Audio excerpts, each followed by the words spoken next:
ঈদ মানেই আনন্দ, ঈদ মানেই নারীর টানে বাড়ি ফেরা, কিন্তু এই আনন্দযাত্রাকে বিষাদের রূপ দিতে সড়কের প্রতিটি মোড়ে ওত পেতে আছে মরণ ফাঁদ। মহাসড়ক থেকে ফ্লাইওভার, রাজধানীর প্রতিটি ধমনীকে আজ অবশ করে দিচ্ছে অনুমোদনহীন ব্যাটারি চালিত রিক্সা আর সিএনজি।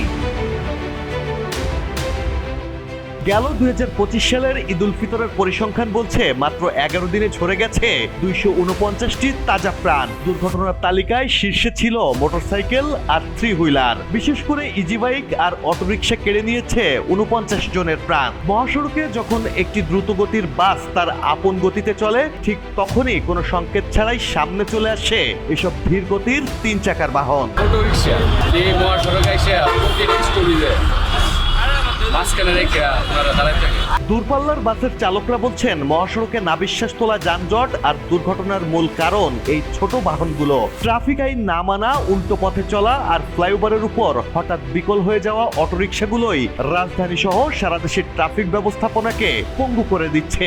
যেখানে দ্রুতগতির যানবাহন চলার কথা, সেখানে এখন প্রতিযোগিতা চলে ব্যাটারি চালিত রিকশার।